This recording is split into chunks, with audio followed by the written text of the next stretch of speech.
जय हिंद दोस्तों। बॉलीवुड के लिए किसी व्यक्ति की आलोचना करना, बुराई करना, बॉडी शेमिंग करना, उसको गलत बातें बोलना, या कई हद में कहें तो हम उसको फिजिकली टॉर्चर करना, फिजिकली हैरेस करना, मेंटली हैरेस करना, मेंटली टॉर्चर करना, ये सब शब्द बॉलीवुड के लिए कोई नए नहीं। कई सारी अभिनेत्रियां हैं जो कि इस तरह के आरोप बॉलीवुड के कई स्टार्स के ऊपर, प्रोड्यूसर्स के ऊपर, डायरेक्टर्स के ऊपर लगा चुके हैं, एडवांटेज लेने के लिए, कॉम्प्रोमाइज़ करने के लिए। कई मी टू मूवमेंट तो सिर्फ इसी चीज़ के ऊपर बेस्ड था। दूसरे फील्ड की भी महिलाएं सामने आई थी, लेकिन सबसे ज़्यादा अगर किसी फील्ड की महिलाएं आगे आई थी तो वो था बॉलीवुड। तो आखिर ऐसा क्या है कि भैया यहाँ पर इतनी गंदगी व्याप्त है, इतने गंदी मानसिकता के लोग रहते हैं। खैर ठीक है, लेकिन अभी सुची का नाम मुझे नहीं लगता आपको मुझे बताना पड़ेगा कि कौन है। प्रिया मनी साउथ की एक्ट्रेस हैं। फैमिली मैन सीज़न 1 और सीज़न 2 में मनोज वाजपेयी के साथ इन्होंने काम किया, बहुत तारीफ़ की जा रही है उनकी एक्टिंग की। अब उन्होंने बॉलीवुड को लेकर कुछ आरोप लगाए हैं, और ये आरोप मैं एक बार फिर आपको बता दूं, कोई नए आरोप नहीं है, ये वही पुराने आरोप हैं जो कि बॉलीवुड की भी जो एक्ट्रेसेस हैं वो कई बार लगा चुकी हैं, और ये अब इनके साथ भी हुआ।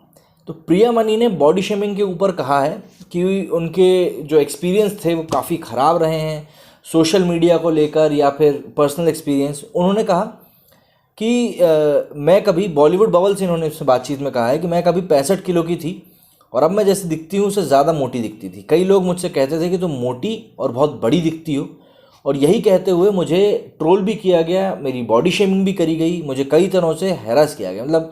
फिजिकल हैरेस तो नहीं, लेकिन हाँ मेंटली हैरेसमेंट जहाँ पर ज़रूर किया गया। आगे वो इंटरव्यू में कहती हैं कि तब तुम लोग मुझे तब पसंद करते थे जब मैं मोटी थी, तुम मुझे अभी पसंद करते हो जब मैं पतली हो गई हूँ। मोटा पतला होने के मायने हर किसी के लिए अलग अलग होते हैं, जाहिर सी बात है। तुम्हें ये बोलकर कि तुम मोटी दिखती हो क्यों बॉडी शेमिंग करनी है। अगर मैं बिना मेकअप के अपनी तस्वीर शेयर करती हूँ तो लोग मुझे आंटी तक कह चुके हैं। ये बॉडी शेमिंग ही होती है। आप किसी के रंग के ऊपर, किसी की बॉडी टाइप के ऊपर आप उंगली क्यों उठा सकते हो? ऊपर वाले ने जिसको जैसा बनाया है आपको उसे वैसा ही एक्सेप्ट करना चाहिए, ना कि सामने वाले की आपको इस तरह से इंसल्ट करनी चाहिए।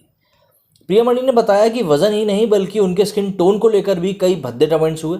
बकौल एक्ट्रेस लोग कहते थे कि मैं काली क्यों दिखती हूँ, तुम्हारा चेहरा तो सफ़ेद है लेकिन पैर काले हैं। मैं सोचती थी कि आखिर लोगों को हो क्या गया। ये मेंटालिटी के ऊपर की बात है कि लोग कितने हद तक अब गिर चुके हैं। एक्ट्रेस के मुताबिक मैं गोरे होने में विश्वास नहीं रखती हूँ, मेरा रंग गेहूँ है। अगर मैं डार्क स्किन वाली इंसान हूँ तो लोगों को अपनी सोच बदलने की ज़रूरत है। किसी को काली मत बुलाओ, क्योंकि काला इंसान खूबसूरत होता है। भगवान कृष्ण भी तो काले ही थे और खूबसूरत थे। प्रिया मणि तमिल, मलयालम, तेलुगु और कन्नड़ फिल्मों में काम कर चुकी हैं। उन्होंने बॉलीवुड में अपने करियर की शुरुआत अभिषेक बच्चन की फिल्म रावण से करी थी। इस फिल्म को मणिरत्नम ने डायरेक्ट किया था, और इसके अलावा चेन्नई एक्सप्रेस में जो 1 2 3 4 वाला आइटम सॉन्ग था उसमें भी वही थी। अब इन बातों के सामने आने के बाद एक बार फिर से वो चर्चा तेज़ हो गई है कि क्या बॉलीवुड में बॉडी शेमिंग बहुत आम है, या बॉलीवुड में जो कॉमन लोग होते हैं उनको एक इसी नज़र से देख, अगर आप परफेक्ट नहीं हो तो आपको बॉडी शेम किया जाएगा। और परफेक्ट कौन होगा भैया? जिसका जो प्लास्टिक सर्जरी वगैरह लोग करा के आते हैं वो कॉमन होते हैं, आम आदमी की कोई वैल्यू नहीं थी। वहीं आप साउथ इंडस्ट्री में देखोगे तो वहाँ पे आपको एक्टर, एक्ट्रेसेस, जो साथ वाले लोग होते हैं वो सबको देखकर ऐसा लगेगा कि यार ये कितने कॉमन है। कॉमन इन द सेंस हर कोई इंसान उनसे रिलेट कर पाता है, और इसीलिए साउथ इंडस्ट्री इतनी ब्लूम भी कर रही है, क्योंकि वो लोग एक स्टैंडर्ड सेट करके नहीं बैठे हैं कि भाई ये स्टैंडर्ड की एक्ट्रेस चाहिए, ये स्टैंडर्ड का ही हमें हीरो चाहिए।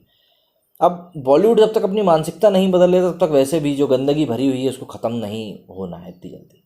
मेरे स्टूडियो में फिलहाल इतना ही। जय हिंद, जय भारत।